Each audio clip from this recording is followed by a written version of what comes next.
আমি ঝরে যাবো আর এ কথা পেশ করবো কিন্তু মালিক পাকের কাছে। কারণ আপনাকে বলি, আপনারা তো এখন পূর্ণিয়া পাকে মসজিদ দেখেছেন, দেখেছেন তো? হ্যাঁ, তোর বয়স কত? যাক, আশিকে হাইলে ভাই, এই বয়সে আমি দরবারে ছিলাম, আমার বংশ ওখানেই কোরবান। আর এই দরবার থেকে আমি যতটুকু জ্ঞান পেয়েছি, আমার পড়ালেখা ইন্ডিয়াতে, কিন্তু এইখানে না। দরবারে আমি ব্যাকরণ অবধি পড়ে একদম কেরালা বিশ্ববিদ্যালয়, যেটা বিশ্বের সবচাইতে বড়, ওখানে আমার মতন মাওলানা ছেলের চান্সই পাওয়া মুশকিল। এটা মালিক পাকের দয়া ছিল বড় বলে।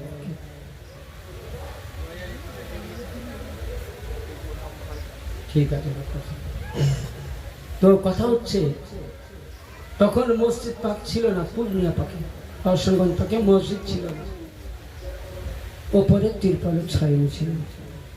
আপনারা সকলেই দেখেছেন, বয়স্ক মানুষ, বড় হুজুর পাক কি ঠান্ডা, কি গরম, কি গ্রীষ্ম, পাতলা জামা পরতেন। কোনোদিন সোয়েটার পরতে দেখেছেন? কেউ দেখেছেন? চাদর পাক পরতে দেখেছেন? ওই সময় রওশনগঞ্জ পাকে ঠান্ডাতে আমরা থরথর করে কাঁপছি, সোয়েটার, জ্যাকেট, মাফলার সাথে দরবার পাকের কম্বল গায়ে নিয়ে, বুঝলেন, ওই ঠান্ডায় নামাজ পড়ছি। বুঝলেন, হুজুর পাক সবকে বলছেন চলো নামাজ কে লিয়ে।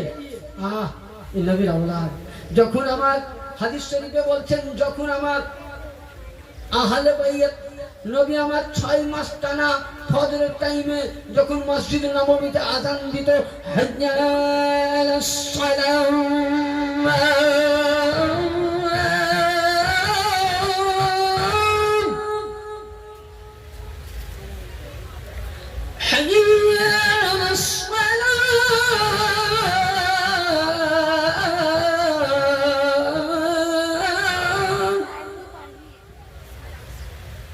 এসো, এগিয়ে এসো, আমরা আসে। এখন কি বলছি, মৌলবি আর মুয়াজ্জিন তোরা এখন চালা, এই ঠান্ডাতে আর দিস রে বাবা, জ্বালা। আবার মুয়াজ্জিন বলছে হাইয়া আলাল ফালাহ,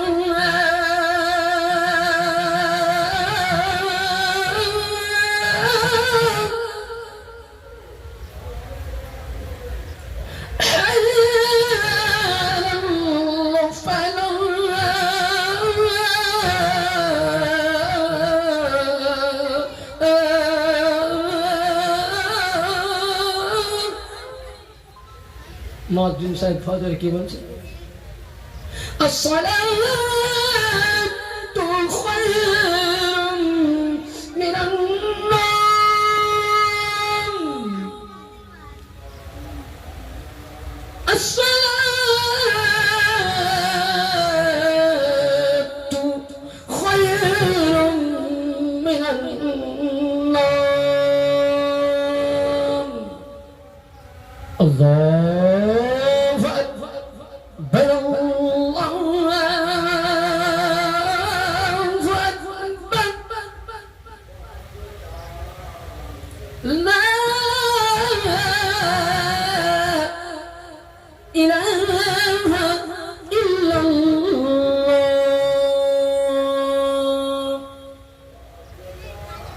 সমাজ নবী এইভাবে আহলে বাইতের দরজা বলতেন, আসসালাতু আহলে বাইত, উঠো নামাজ। তো আমার মালিক পাক পুণ্যা শরীফে ঠান্ডার টাইমে বলে আমরা কাঁপছি, সাদা পাতলা জামা মুবারক পরে উনি নামাজ আদা করছে, জোরে বলেন। আপনার পীর যখন নামাজ কাদা করেনি, আপনি নামাজ কাদা করবেন? হ্যাঁ, এই কারণে নামাজ পড়ি না বলে কিছু মৌলবীরা চ্যালেঞ্জ করছে, যে বলে নাকি মেদিনীপুরের 4 নম্বর দরবারের কোন মুরিদ নাকি বলেছে যে নামাজ আমাদের লাগবে না, পড়ুন আস্তাগফিরুল্লাহ। যে মাওলানা বলেছে তার সঙ্গে আমার চ্যালেঞ্জ হয়েছে যে তোমাকে দলিল দেখাতে হবে, যে বলেছে কোন জায়গায় তোমার এক নাইটে 30,000 টাকা আমি খরচা দেবো যাওয়া আসা, দলিল দিয়ে প্রমাণ দিতে হবে, না পারলে তোমাকে মিডিয়ার সামনে गुलामान अहले बैत ए मुफ्ती जान देने से नहीं डरते, सर कट जाए या रह जाए, अहले बैत के लिए कुछ परवाह नहीं करते हो। ওকে আমি ওপেন চ্যালেঞ্জ করেছি যে তোমাকে প্রমাণ দিতে হবে এ দরবার হুসাইনি দরবার, যে দরবারের নামাজের জন্য আমার ইমামে হুসেন শহীদ হয়েছেন, কোরআনের জন্য শহীদ হয়েছেন, ইসলামের জন্য শহীদ হয়েছেন। বলুন ইমামে হুসেন কোন তারিখে শহীদ হয়েছেন? 10ই মুহররম।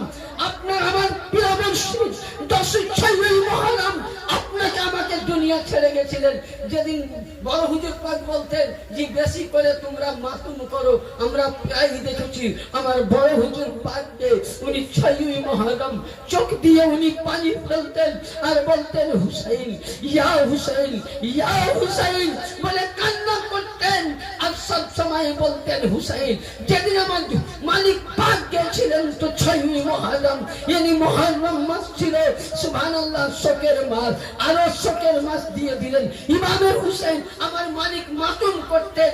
মালিক যেদিন পৃথিবী ছাড়লেন মেদিনীপুর দরবারে, সেদিন কি হিন্দু কি মুসলিম সকলেই মিলে মালিক পাকের নামে মাতুমে পাঠ করেছিলেন।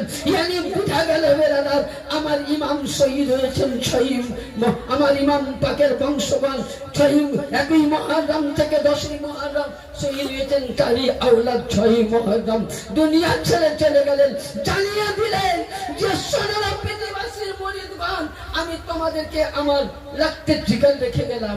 আমি যেমন নামাজ কাজা করিনি, আমি হুসাইনি ভালোবাসা কাজা করিনি, তোমরা করবা না। নামাজ কাজা করবে? হ্যাঁ, মুখে আওয়াজ হলো, মাথা কি সকলে বলুন ইনশাআল্লাহ, জোরে বলুন ইনশাআল্লাহ। আগামী কাল থেকে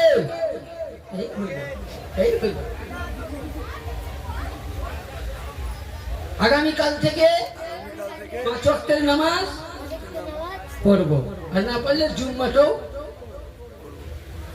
বুঝলেন? কিছুদিন আগে একটা জালসা গেছিলাম মুর্শিদাবাদে, তা আমি বলি আপনার মুসলমান? তো বলছে হ্যাঁ। তো বলছি বলুন তো নারায় তকবীর, বলছে আল্লাহু আকবার নারায় রিসালাত ইয়া রাসূলুল্লাহ। तो जो रसूल के दामाद नहीं छोड़ेंगे, हुसैन के दामाद नहीं छोड़ेंगे। इतिमধ্যে পেছন থেকে ইমাম সাহেব বলতে ফাজর के নামাজ তাকবীর বলতে नहीं पड़ेंगे, দামানও ছাড়বে না, নবীও ছাড়বে না, ফজরের নামাজ হবে। বাবজি আমি মায়েদেরকে হাতে পায়ে ধরে বলছি, ছেলে হিসাবে প্রত্যেকে মা নামাজ পড়ো, কারণ নামাজ একটা এমনই বস্তু। আমার বংশে পাকে দিন নামাজে দাঁড়িয়েছেন, কোথায় দাঁড়িয়েছেন?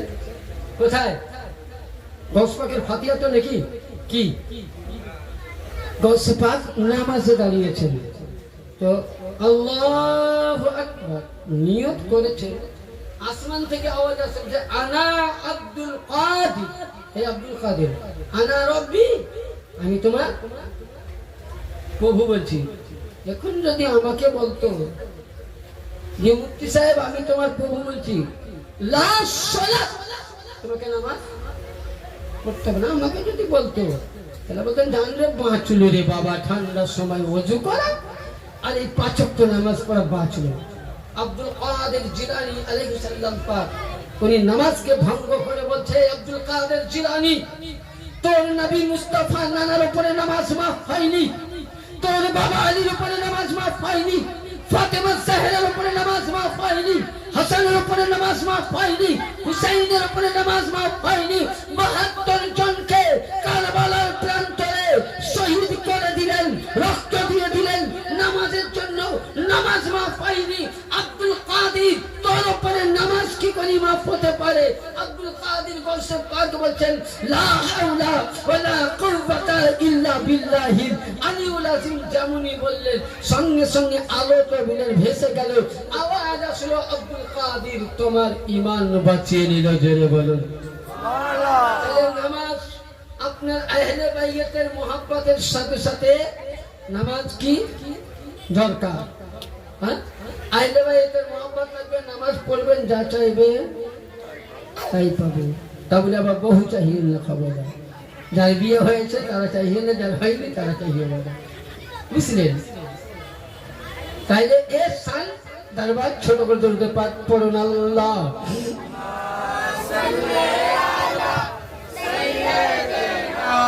মাওলানা ওয়ালা আলে সাইয়্যিদিনা মাওলানা মুহাম্মদ। এবার আসুন আমি কয়েকটা আপনার ওলির দরবার যেহেতু আমরা যাই তো কয়েকটা আপনাদেরকে দলিল না দিলে তো আপনারা বুঝতে পারবেন না। আমাদের উপরে অনেক রকমের আঙুল উঠে না? হ্যাঁ উঠে না জোরে বলুন, উঠে না উঠে তো। আচ্ছা, আমরা যে মওলা পাকের শিল্লা পাককে তাওয়াফের মতন ঘুরি, এরা বললে এটা কাবার মতন ঘটছে, কোন দলিলে পেবেন? বিশ্ববিখ্যাত মুহাদ্দিস, কিতাবটা আমি আনিনি, নেটে দিতে পারেন,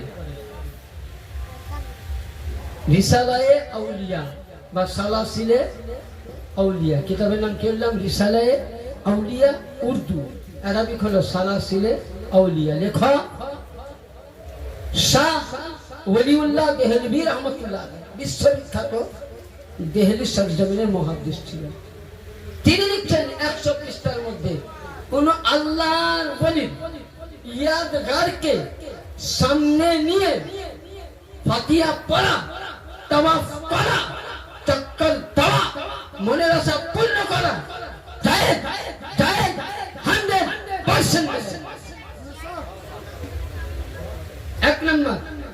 দুই নম্বর, অনেকে বলছে যে আল্লাহর ওলিদের দরবারে মেয়েদেরকে ঢুকতে হয় না কি? পৃথিবীর মধ্যে 3টি কিতাব বিখ্যাত হানাফির জন্য, সব মাযহাবের জন্য, ফতোয়ায়ে শামী, কি নাম বললাম? 2 নম্বর দুররে মুহতার, আর 3 নম্বর তাহবিয়াতুল আসরারে সাহাবা। 3টা যে কোনো কিতাব যে মাযহাবের মৌলবীকে দেখাবেন ওকে মাথা নত করতেই হবে। এর মধ্যে আসুন আমি কিতাবখানা আপনাকে দলিল দেই। দুররে মুখতারের মধ্যে বর্ণনা করছেন ইমামে কারখি রাহমাতুল্লাহ আলাইহি, কি বলছেন?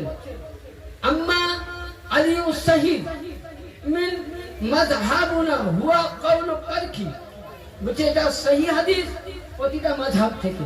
ইমামে কারখি বলছেন ও গায়রুহা, প্রতিটা ইমাম থেকে বর্ণিত।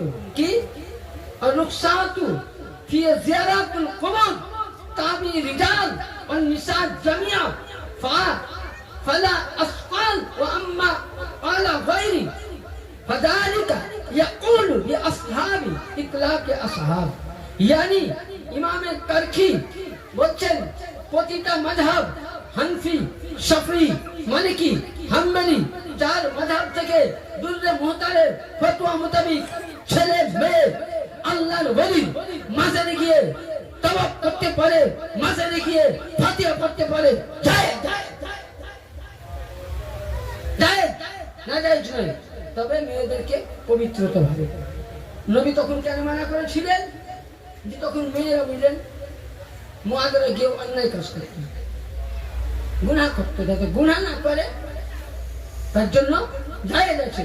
এবং রাসূলুল্লাহ বলেছেন, হযরতে সহিহ মুসলিমের মধ্যে বারিদা রাদিয়াল্লাহু তাআলা উনিও বলছেন যে জিয়ারতে কুবুর জায়েজ আছে। ছেলে মেয়ে একসঙ্গে প্রতিটা সাহাবী থেকে দলিল দিচ্ছেন, এটা কেউ না যায় বলতে পারে না। মেয়েরা মেয়ের দিকে যাবে, ছেলেরা ছেলের দিকে যাবে, তাহলে একটা মশলা ভালো হয়ে গেল, তাই তো? আচ্ছা, 2 নম্বর, এই যে আমরা বলি ইয়া গাউস, ইয়া আলী, বলে না অনেকে, কোথায় পেলে এটা তো শিরিক?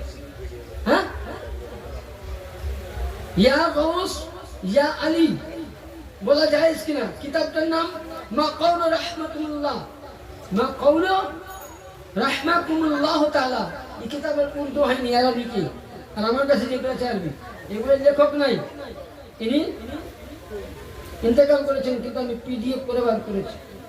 আর এর দলিল একটা যদি কেটে দিতে পারে সারা জিন্দেগিতে মৌলবী চ্যালেঞ্জ থাকে না। কি তিনি বলতেছেন? কি বলতেছেন?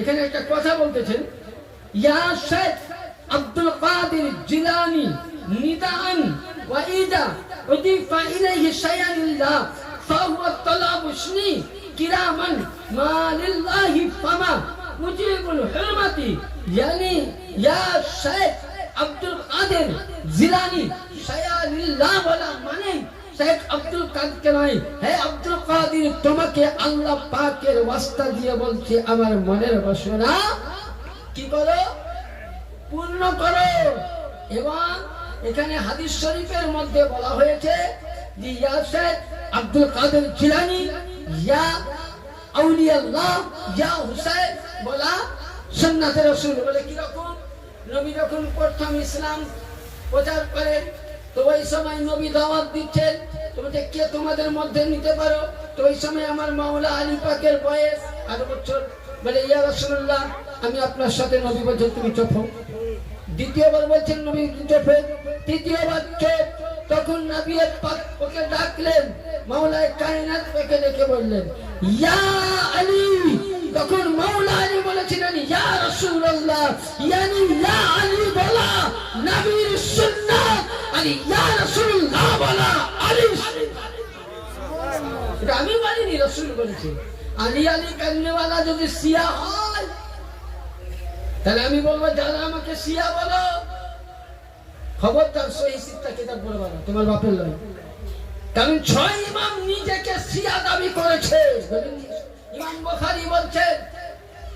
বুখারী বলছেন কি বলেছেন যে আমি আহলে বাইতের গোলাম না হলে আমি পূর্ণ মুমিন হতে পারিনি ইমাম বুখারী থেকে ইমাম মুসলিমরা নিজেকে শিয়া খালি আলী আলী কান্নেওয়ালা যদি শিয়া হয় আমার মতন মৌলবীর উপরে ফতোয়া না দিয়ে আবু বকরকে ফতোয়া দাও কারণ আবু বকর সিদ্দিক বলছেন আলীকে দেখা ইবাদত আলীর মোহব্বত করা ইবাদত আলীর প্রতি প্রেম দেওয়া ইবাদত তাহলে যে সাহাবীকে তোমরা মানো সে সাহাবী বলছেন আলী আলী করা ইবাদত তাহলে আলী আলী করা শিয়া নয় আলী আলী করনে वाला আসল সুন্নি আলী ছাড়নে वाला ধুন্নি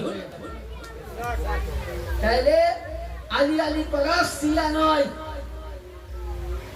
আজকে লক্ষ্য করুন 4 ইমাম ইমামে আবু হানিফা বলছেন ইমামে হাসান আসকারীর বাড়িতে আমি 12 বছর গোলামি করেছি আর যেদিন আহলে বাইতের মোহাব্বত করে নিজেকে শিয়া বলতে পেরেছি সেই দিন আমি গর্বিত আহলে সুন্নাত ওয়াল জামাত পেয়েছি তাহলে আহলে বাইতের মোহাব্বত কারী নাম শিয়া নয় শিয়া মানে হচ্ছে শিয়ানে আলী মোহাব্বত করি তাহলে তুমি শিয়া কানে আরে ইমামে সাফি বলছেন যে ওনাকে যখন কায়েতখানে ভর্তি করা হলো বলে আমাকে ধরলো কেন বলে আপনি আহলে বাইতের গোলামি করেন খুব তাসকিরা করেন তারপর আপনাকে শিয়া বলা হয়েছে আপনাকে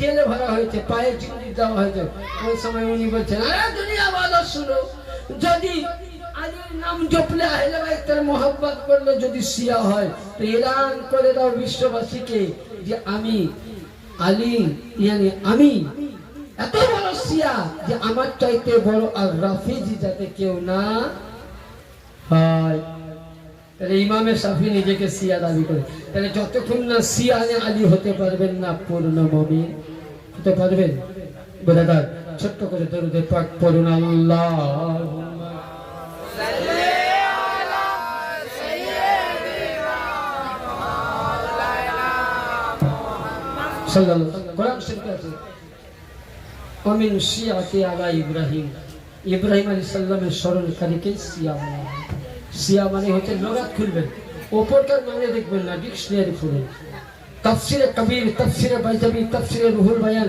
তাফসিরে জালালাইন কিতাবগুলো খুলে তাহলে বুঝতে পারবেন ব্রাদার আমি আপনাদের কাছে লাস্ট পয়েন্টে একটা অনুরোধ রাখবো বারবার বলবো এই জলসার পরে ঝগড়া করে লাঠিয়ে নেবেন একটাই বলবো নামাজ পড়ুন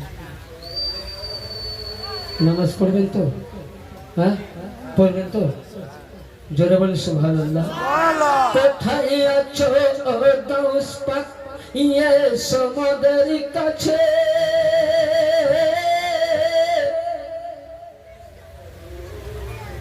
নয়ন ভরে দেখি তোমার অনেক কথা আছে কোথায় আছো ও গাউস পাক এসো মোদের কাছে নয়ন ভরে দেখি তোমার অনেক কথা আছে আল্লাহর ওলি মরে না কো আমার চিরদিন তাদের দেহ খাই না মাটি হবে না মিলি আল্লাহর ওলি দেহ খায় খাইব যেন বলেন খায় আল্লাহর ওলি মারে না কো আমার চিরদিন তাদের দেহ খাই না মাটি হবে না মিলিন কুদরতেরই টেলিভিশন কুদরতেরই টেলিভিশন আছে তাদের কাছে নয়ন ভরে দেখি তোমার অনেক কথা আছে আল্লাহুম্মা সাল্লি আলা সাইয়্যিদিনা নবিয়িনা শাফিয়িনা লাস্ট পয়েন্টে আমি দরবার নিয়ে একটা নাতের সুর মেরেছি আমার প্রিয় মুর্শিদের শানে আজকে আমি আপনাদের জোশ দেখবো যে আমার হুজুরকে কতটা ভালোবাসেন নতুন নাত আজ অব্দি এক জায়গায় গিয়েছি সেটা আপনার পাশে গ্রামটার নামটা ভুলে যাই বুঝলেন বুঝ বেরিয়ে লিখে নিতে হবে ওখানে দুইবার এলাম ওখানে প্রথমবার এবার গিয়েছি একবার হাত উঠিয়ে বলেন তো ইয়া মুর্শিদ আল মাদাদ ইয়া মুর্শিদ আল মাদাদ ইয়া গৌস আল মাদাদ শোনো গমত এর সুর আমি লেখক আমি ভুল হলে ক্ষমা প্রার্থী শোনো গমত তুমি একটু রুখে যাও তুমি একটু রুখে যাও দয়াল মুর্শিদ পিয়া দয়াল মুর্শিদ পিয়া কদম চুমতে দাও দাও দাও দয়াল মুর্শিদ পিয়া কদম চুমতে দাও যে কদমের তালা দেখি জান্নাতুল ফিরদাউস মারিছে কি হাহা মারিছে কি কাবা যেমন কামলিতে ডাকি ও কদম দেখে আছে জান্নাতুল বাকি হাহা জান্নাতুল বাকি মরণের মরণের সুধা তুমি अभिना चखा दयाल मुर्शिद पिया कदम चुमते दाओ दाओ दाओ दयाल मुर्शिद पिया कदम चुमते दाओ एक सजदा अल्लाहर नामे और एक सजदा देबो आमी मुर्शिद তোমার চরণে তোমার চরণে ये मुअज्जिन তোমার আজানের ধ্বনি না শোনা দয়াল মুর্শিদ পিয়া কদম চুমতে দাও দাও দাও দাও দয়াল মুর্শিদ পিয়া কদম চুমতে দাও খানকা পাকে আমরা যাই আমাদের হুজুর ভালোবাসে না বাসে না কি বলেন বাসে তো বাসে না খানকা পাকে যারা এসেছে আমার মুর্শিদ ইয়েসুফ আলী তাকে ভালোবেসেছে দেখলে যারা ইয়েসুফ আলীর চেহারা কসম খোদার দেখলে সে খোদা নবী হে আদম নুরুল হাসান তুমি মাওকানা হারাও দয়াল মুর্শিদ পিয়া দয়াল মুর্শিদ পিয়া কদম চুমতে দাও দাও দাও দয়াল মুর্শিদ পিয়া কদম চুমতে দাও আল্লাহুম্মা সাল্লি আলা সাইয়্যিদিনা মাওলানা মুহাম্মদ ওয়া আলি সাইয়্যিদিনা মাওলানা মুহাম্মদ সাল্লাল্লাহু আলাইহি ওয়াসাল্লাম। সামিনে মুহতারাম এতক্ষণ ধরে বলেন, এতক্ষণ ধরে যা কিছু আলোচনা